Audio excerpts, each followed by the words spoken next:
Let's be honest, modern medicine is broken. Patients are dismissed, doctors are exhausted, and mental health care is decades behind. So it's time to disrupt the status quo, to challenge a system that fragments care, dehumanizes patients, and burns out clinicians. I'm Dr. Georgine Nanos, and this is The Kind Revolution, a podcast about breaking old paradigms, rebuilding medicine with compassion and science, and reimagining what healthcare can be when we finally get it right. Because change is here, and it's starting with us. Welcome to the revolution. All right. Welcome back to the Kind Revolution podcast, where we have honest conversations about mental health, healing, and what it really takes to care for people who carry the heaviest burdens. Today's guest is someone whose work has quite literally been on the front lines of psychological trauma and suicide prevention. I'm so honored to have Dr. Shauna "Doc" Springer, who is a licensed psychologist, a Harvard graduate, an award-winning Military Times podcast host, and one of the world's leading experts in trauma recovery and warrior wellness. She has spent over 2 decades advising military warfighters and first responders, and she's not afraid to challenge the systems that are failing them. Her newest book, Fallout, is a bold re-examination of long-held beliefs about suicide prevention and mental health in warrior communities, and it asks a very powerful question. Do we have the courage to change what is not working? Doc Springer, welcome to the Kind Revolution. I'm so honored to have you here today. Thank you, Dr. Nanos. So you've worked at the extremes of trauma for now over 2 decades. What first drew you into this work with military members and first responders? It was a kind of recognition, I think, that people with a warrior spirit feel like home for me. It just felt right. Sometimes you're going down the path and, there's no intention. I can't claim any credit for figuring out that I wanted to do this. Just discerning that when I started working with my first veteran patients was actually back in my residency, my psych residency, many years ago, over 20 years ago. And I did a rotation in the Gainesville VA, and it just felt different. And I've always supported a range of people, but putting veterans and protectors and first responders at the center of my purpose has really been a theme across the arc of my career. And what did you see early on, maybe in those early days, that made you realize that conventional approaches weren't enough? I think it's been a growing understanding, to be honest. I don't think I saw early on. I'm committed to brutal honesty here. So let me just say that for years, I owned that I was somebody with the best of intentions that was trained to do certain therapies, protocols, approaches that were the best of what we knew. And I was told the gold standard for care. So I got trained in all kinds of treatment approaches from different entities, the VA, the DoD. My goal isn't to be critical of any particular system, just to say that I was part of that system and with the best of intentions did things that I wouldn't do now, because I think it's natural with every kind of field that we need to continue to evolve and really develop better approaches, more refined precision approaches. As we learn more, we do better. Yeah. No, I think you're right. I think sometimes it takes years of us being entrenched in the institutions that are sort of the norm, and until we can kind of see a different way. So I get that. For our listeners who might not be familiar, what makes warrior and first responder communities culturally unique when it comes to mental health? So many things. I just did a whole training on working with veterans and first responders for an organization that has an inpatient program really geared towards substance abuse called Fortitude Recovery. They're up here in Northern California. And I developed a 100-question assessment of cultural alignment. I don't call it cultural competence because I don't think we ever get totally competent. I think that suggests there's this standard and you hit it. I'm always still learning. I think that's what we need to be doing, is always learning. But cultural alignment really looks at your understanding of the language, which is really important. I mean, if you drop a stitch in therapy because you don't know what they're talking about, that affects your rapport. So if you go into any other culture, if you were to go and say, I want to go and embed with a tribe in Costa Rica or something like that,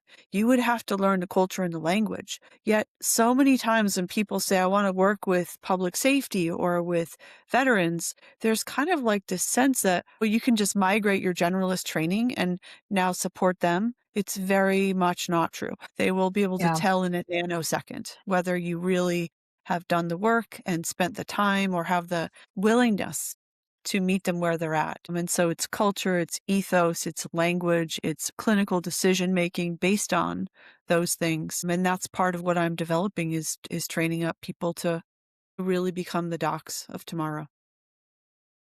I love that. And it's so true. There's so much complexity and so many layers to these communities that I think the general public we don't see often. I don't know if yeah, very much of it is hidden beneath the surface. Is the And you know warriors too, so you know that. So I'll give a yeah, concrete example. So there's artwork on the wall behind me that was created by a very talented marine artist named Mike Reynolds, and he's a artist for the Marine Corps, and he did these pieces behind me. If I'm meeting with warriors, this is what they're going to see behind me. If I'm meeting with civilians, I might pan out a little bit and show a Harvard degree, but I'm not going to show that to a warrior on the first, few sessions, or like it's just not relevant to how they build trust. So it's yeah, so inverse, for civilian patients, they want to know that I went to Harvard. They want to know that I have this PhD degree. That is how right, you build trust with certain business leaders and civilians, certain kind of clients that I have. It's the opposite. In fact, if I showed that and showed up with that kind of expertise in a session with warriors, it communicates I've been in school for a really long time. I've been in the ivory tower. And what do I know about the conditions of combat or warfare or training or being a warrior or traveling and living in different countries? It's kind of going to erode or extend yeah, the gap in trust before I even begin to build it. So it's yeah. inverse in a very interesting way. It's so true.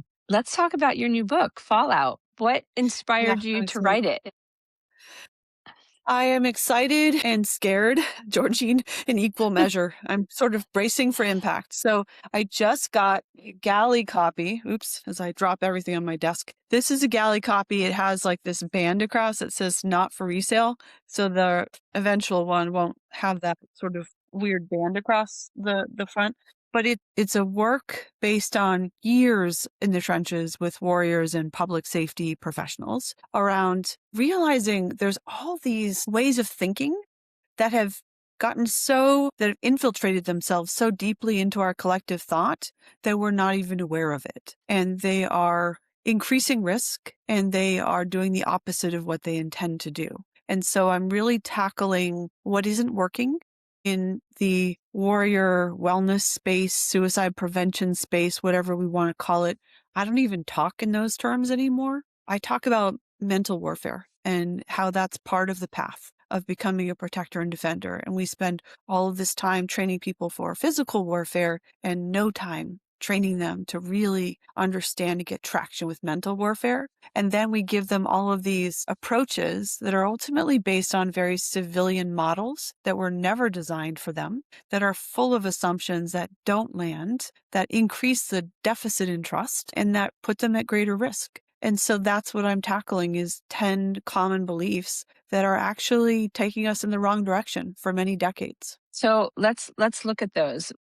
Can you break them down for me? I'll give you a concrete example. So one of the ways that a lot of funding and energy has really been spent in the last couple of decades is with a bunch of suicide prevention awareness campaigns. It's what gets funded is these big, sort of like social media and public awareness campaigns. And when I meet with veterans and first responders, they tell me that it makes them feel like suicide is a runaway train that can't be stopped. It makes them feel helpless, which directly increases risk. It makes them feel like they're in a fishbowl and they're being viewed and pitied by outsiders. It makes them feel like that's more for fundraising purposes than for actually helping them. And it ultimately makes their grief so much harder to bear because many of them are suicide loss survivors. Even though they don't see themselves that way, they have lost people they would take a bullet for. And so all these prevention awareness campaigns just increase the weight of their cumulative grief. So for all of those reasons, and probably more that I'm not remembering right now, what we do out of the best of intentions can backfire and take us all in the wrong direction. And I've just seen this happen over and over, not just with suicide prevention awareness campaigns, but with so many other areas, even initiatives very well intentioned about, let's totally stamp out suicide. zero suicide. With the best of intentions, respectfully, that's not possible. And if we think that we have perfect control over any human's behavior or decisions, then that implies that we have something we don't. First of all, that's a delusion, but it's also inferring that somebody screwed up when somebody dies by suicide. And I know that so many times people have had every resource and people that love them and are watching over them and monitoring them and supporting them. And sometimes they still die by their own hand. So that mentality that every suicide can be prevented, that's not correct either. So I'm trying to walk a line. Really, it's just trying to be truthful, trying to be very bold and truthful and present a credible approach based on years of work with warriors. And the book ends in ultimately, it's not just breaking down all these beliefs and presenting some alternative truths, but it's also presenting a vision. So the last 3 chapters are a 3-part vision for what I think they need and how the pieces of that work together. Part of it is all the biological stuff that's happening that you're so well familiar with, some of that innovation around biological treatments. There's a whole world of things beyond what I was trained in that I've now learned about, and I'm always continuously learning, that can really help heal people and heal injuries so that they don't have to feel like they're broken and they have this life sentence of post-traumatic stress disorder. That is no longer true. In many cases, what's injured can be healed. So it's, kind of that's an overview of some of the things. Yeah. What, I think that's such an interesting point that I hadn't heard of before of some of these campaigns and all of these well-intentioned efforts really, causing greater risk. What should we be doing differently as a society, as a culture?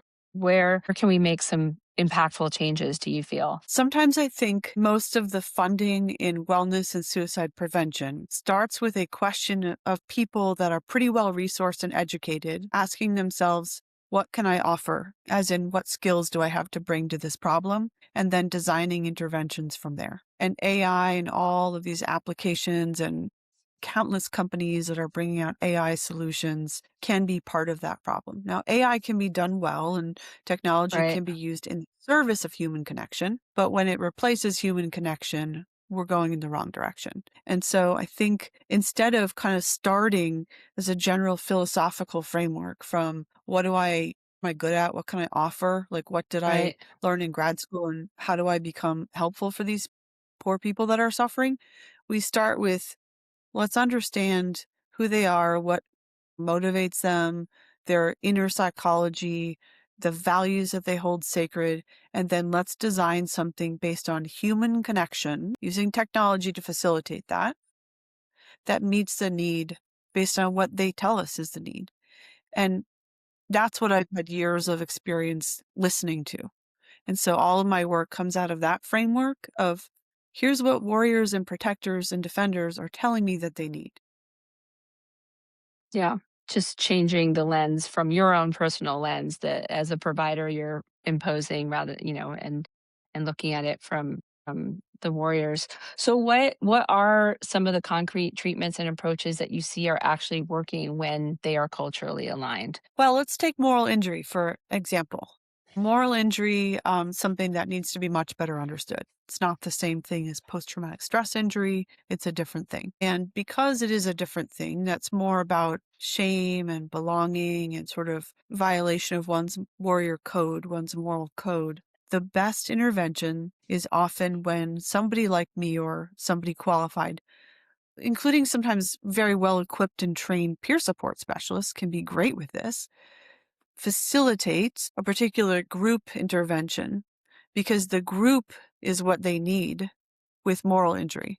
Shame is a community-based, connection-based emotion. And so the healing for that comes most powerfully from the group that says, no, you are with us, you belong to us. The group has the moral authority to heal people, in other words. A lot of the treatments for moral injury, again, have come out of this kind of individualistic civilian treatment provider, in a conventional way.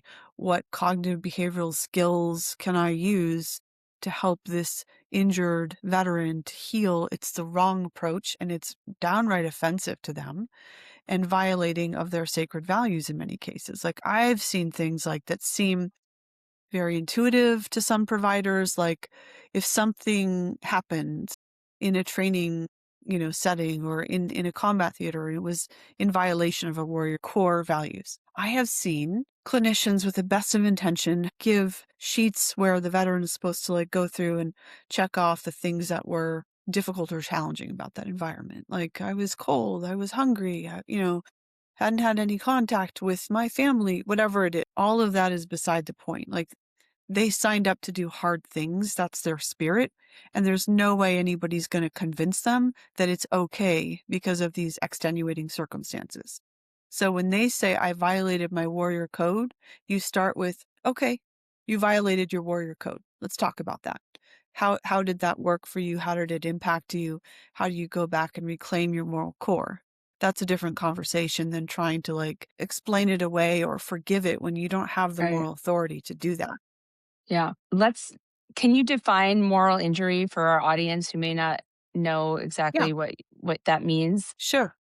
Let me define it in contrast to post-traumatic stress because a lot of people lump Yes, those that's two things exactly what I was going to together. ask you to do. Yes. Yeah. So post-traumatic stress injury is an anxiety disorder, and it's really about whether the world is a safe place, whether I can be safe in the world, and whether other people can be trusted. So those are the questions that are really people are asking. Is it safe? Are other people safe and trustworthy? Moral injury is more, it actually cuts deeper. It's more related to the self and a sense of belonging or shame. So it's the sense of being somehow morally contaminated by virtue of maybe something you did, but not always. It could be just a situation can create a sense of shame, a misalignment with your moral code or what I would call the warrior code. And you kind of carry this shame and it results in a feeling of maybe I'm not like other people. Maybe I don't belong. Maybe I'm the problem. Maybe I'm the, weak link, the monster, whatever it is. Moral injury is much more related to suicidal ideation than post-traumatic stress. So this is another example of like so much funding has gone into it's PTSD that causes people to die by suicide. Sometimes it does, but the more dangerous injury is even more invisible than post-traumatic stress. It's not a diagnosis, and it's something that very few people really, truly, deeply understand. So I think in summary, moral injury is about shame and belonging and identity, cuts very deep. And post-traumatic stress is about safety, anxiety, and sort of like whether you can trust other people and the world around you. Does that land? Yeah, no, that's a perfect explanation. Thank you. So this kind of touches on my next question, which is that one of the things that you talk about in your book is that suicidal people don't always know that they're at risk. And I think that's, what you just said about moral injury being the more subtle and more insidious issue is kind of tied to that. Yeah, insidious is a good word. And because it's shame-based, people tend to like really just compartmentalize that. And they So what don't tend to talk about it with other people, which would help them to begin to heal. What are some warning signs that may be invisible even to the person struggling, and how can, you know, what can their immediate family members and colleagues help them? How can they help them? Yeah, I mean, there's a number of them, right? Sometimes people's eyes change in the sense of sometimes when people are really at the end of the tunnel with their voice of despair, if we want to kind of be metaphorical about it, they will not make eye contact with you, or their eyes just look empty, hollowed out, disconnected, almost like there's no hope there sometimes. So noticing that can be a cue that a person themselves would never really notice.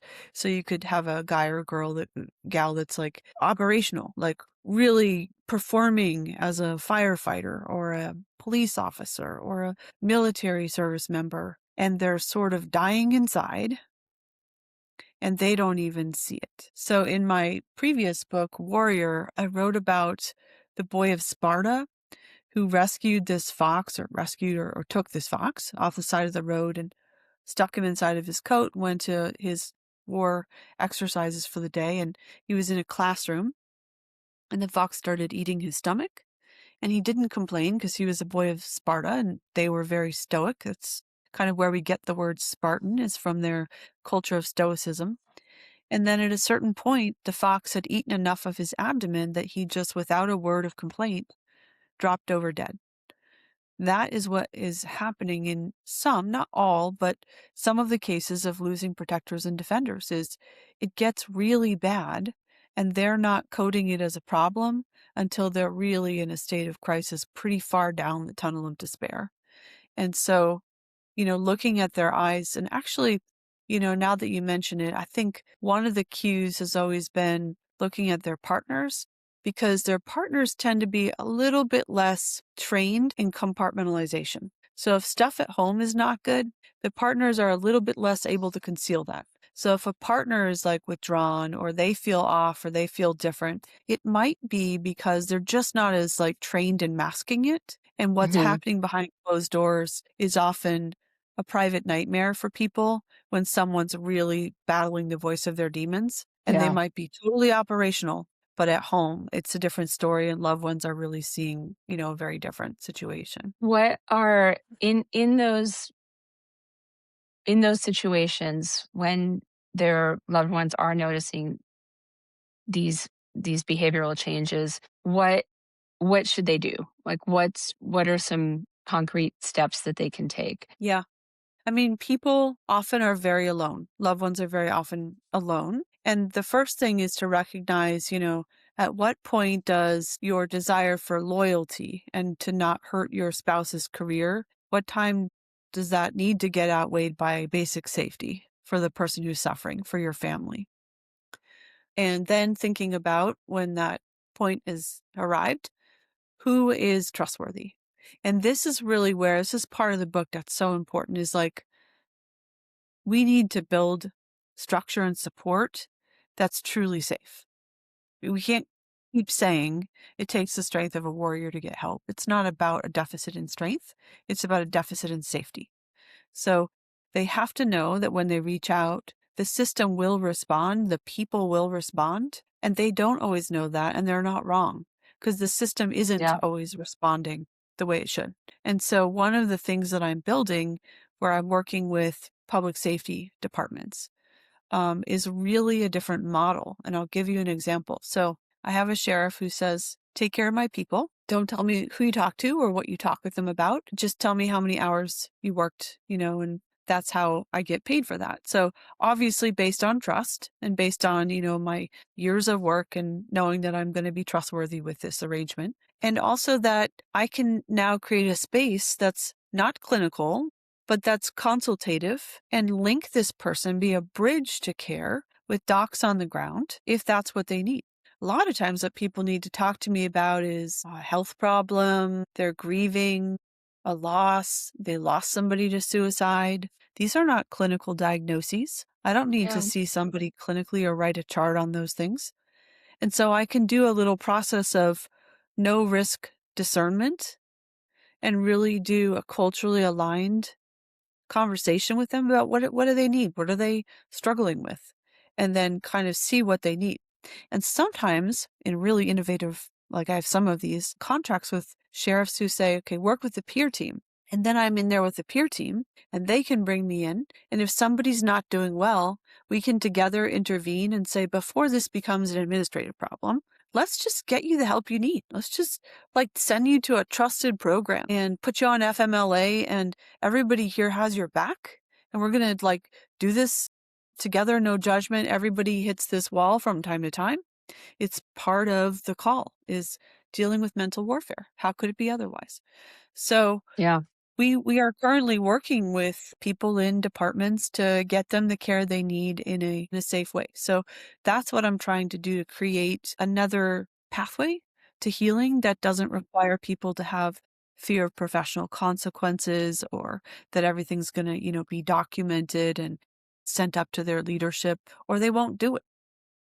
I know. I think that's so critically important for our leaders, our first responder leaders and military leaders who may be listening. What is one immediate shift that you could recommend? What are conversations that need to start today to start moving the needle in the right direction? Warriors are not just people that go to combat for me. All of our protectors and defenders have a warrior spirit. To me, based on my work and writing, a warrior is someone who does what others can't or won't do in the service of values they hold sacred. So they have a warrior code. They're built different. They're wired for purpose. There's all these differences, right? One of the measures I developed was the measure of the warrior spirit. So sometimes I work with clients and give them that, and it's eye-opening for them to go, oh, my people are really built different, and I'm not leading a group of employees here. I'm leading a tribe of people that are bound by a code of honor, that have standards, that have their unique risks and Achilles heels. And so I would say, let people like me do what I do. You're not supposed to know about mental warfare. You didn't spend years in the trenches. Right. Let me come in there and just advise you on people that you're leading have certain risk factors and unique vulnerabilities, even the strongest of them, and how you lead them in a way that maintains trust with them is so important. There's so many make or break moments. Like one of the things I developed for a client that's a lot of clients are now asking for is 10 ways that good leaders unintentionally hurt their people during critical incidences. They don't mean to, they just don't know. And so being silent is a way you can really hurt your people. There's no neutral. When somebody's really struggling, your silence can be perceived as administrative betrayal. And Yeah. unless you get the advising to help you know what you can safely say to be most supportive of this tribe you're leading, you might screw it up, So it's let in outsiders like me that are, I grant, not like a very expected source of wisdom, but I've worked with this population for so long that I can share insights and strategies that are based on what I know they need. And then the other thing would be to really lead from the front and start to communicate early on and often. Mental warfare is part of the path. It's part of the profession, and we all hit the wall sometimes, and you can't see disturbing things and not have disturbing thoughts. And so having the thoughts is normal. We all have them. Certain calls are really tough and messed up, and we're going to just acknowledge that honestly. And when leaders do that and sort of lead from the front, it creates space for other people to do that as well and kind of talk about the messed up stuff they see. And so we can do more than just joke around and laugh it off, which is fine. There's nothing wrong with it. It's just not sufficient. Gallows humor, dark humor, not sufficient for dealing with the human impact of the kind of trauma that first responders and warriors see. Yeah, I think that point is so important to set that expectation from the beginning and to normalize that it is part of the journey and not to, you know, not to make it not to make it feel like it's some sort of outlier and Yeah. punitive in any way. So much of what you said is so powerful. What can all of us take away about trauma and resilience and how to support people in high stress roles? I think so much of it applies to other aspects of our society and other people in our worlds. Yeah, I mean, even to broaden that out, I don't actually believe resilience is the right target anymore. It's one of the chapters in the book about why resilience and all of this kind of focus on resilience is the wrong target. We're all resilient until we're not. And being called out as resilient is more likely to push you away from care because now you've created this identity based on I'm so resilient that when you struggle, it makes it harder to get the kind of support that can take you through it. So I have been developing with colleagues of mine at Magnus One, this theory of elasticity of identity, elasticity in relationships in your physical system. So elasticity is flexibility and range of motion in your nervous system, identity, and relationships. That's how I've defined it for many years. It's a neutral term that's non-stigmatizing, and I've developed a lot of assessment measures that look at things like allostatic load, like wear and tear on the body, non-stigmatized things that are better early warning indicators of when people are really struggling. So one of the analogies I've been thinking about is, we've had this sort of look for the signs of risk, look for the needle in a haystack. There's 50 needles. There's no needle in a haystack. I mean, you're all needles. What I Right. think is more true is people that are very resilient by nature are going to be lots of frogs in a pot boiling all the time. And in this cauldron, you've got 50 frogs. And it's discerning between when somebody needs to cool off for a while and get some help or if they can keep cooking.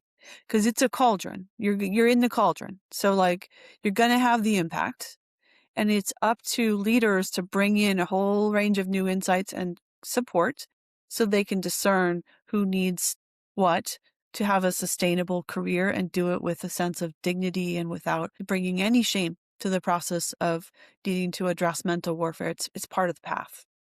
Yeah. Does that analogy work? I mean, it's kind of a new No, one I for think me. it's So I'm kind of great. like, it's a I liked little it. weird, but like No, you have it all these makes thoughts. sense. Yeah. Yeah, you stay yeah, exactly. So, for someone who might be listening who's struggling right now, what would you want them to hear? You're not broken. Feeling that you're broken doesn't mean you are broken. There's a whole world of innovative things that are now available well beyond the traditional, medication and therapy approach that's been used for decades. We've been kind of stagnant with that, actually. There's a lot of new biological treatments that are powerful when used in combination with culturally aligned support. Yeah, so true. We're gonna do a little rapid fire, a few rapid fire questions here, Okay. but they'll be easy for you. Okay. What's the belief about mental health that you've completely changed your mind about? That medication and therapy is the gold standard. I agree with that. I agree that I've changed my mind on that too. What's the most misunderstood trait of high performers and war? That they need to become more resilient. They're already resilient. It's so Yeah, insulting. I think they're yeah. tired of resilience training, especially from outsiders. I would never come Mhm. in and do a training on how to be more resilient. I mean, that's just offensive before you've even left the gate. They're already our strongest and bravest. So when they're dying by suicide, we ought to be asking, what is it about our structure and support that isn't allowing them to heal, rather than what is it about them that's causing them to be at risk? That resilience is really what we should focus on, and that when they die by suicide, it's because they were somehow lacking in resilience. The question we ought to be asking is, how do we need to make our structures and supports better and safer for them to get the support they need to have sustainable peak performance across the arc of their career? That's a different question than what is it about them that's broken or wrong, and how can we Yeah, make them more resilient? Wrong question to begin with. yeah, I totally agree. What is one word that defines courage? Courage is different from bravery. It's really speaking from the heart. That is the essence of the warrior spirit. But there's a lot of people that are very brave and haven't yet exercised their courage as much as they could. And so, one word, I don't know. That's hard. One word. I mean, it's heart driven, Yeah, I like that. honest. I like honest and heart driven. That's good. Any final thoughts? Anything else you want to share that I haven't asked you? Not that I can think of. Well, okay. Okay. Well, if it's okay, um, what I've learned about how Amazon works is that when you are publishing your own work, the only way that they will let you do any pre-orders is if you do ebook pre-orders, and individual orders are what makes work visible. So my request, if anybody is willing to support my work, is spend 5 minutes and $3.99 and just pre-order an ebook. That's the best way, and then Yes. get all of your I friends to did do the it. same. I did it. I got mine. I'm Thank so you. excited. Yes. Thank I you. completely support that. Doc Springer, this conversation has been so courageous and deeply necessary. Thank you so much for your willingness to come on here and talk about some of these uncomfortable truths that we have in the service of protecting the people who protect us. So thank you. And for those listening, you can learn more about Doc Springer's work at Thin Line Advisory and find her new book, Fallout, like we were just saying, on Amazon, wherever books are sold. And we'll link everything in the show notes, including her Instagram and LinkedIn. And if today's episode resonated with you or you think someone you love might benefit from it, please share it, and especially with someone in a leadership role or someone who works in the military or first responder communities. This is exactly what the Kind Revolution is about. It's replacing surface level awareness with real understanding, real alignment, and real healing. So until next time, stay kind, stay courageous, and take care of each other. And thank you again. Love this. Thank you. Thanks for having me. Thanks for joining the Kind Revolution. If this gave you something real, hope, perspective, or a fresh way to think about health, please share it, subscribe, and pass it on. Medicine won't change on its own, but together we can reimagine it and build something smarter, kinder, and create a system that truly heals. This is the Kind Revolution with Dr. Nanos, where science meets compassion and the future of medicine gets brighter one conversation at a time. Thanks for joining the revolution.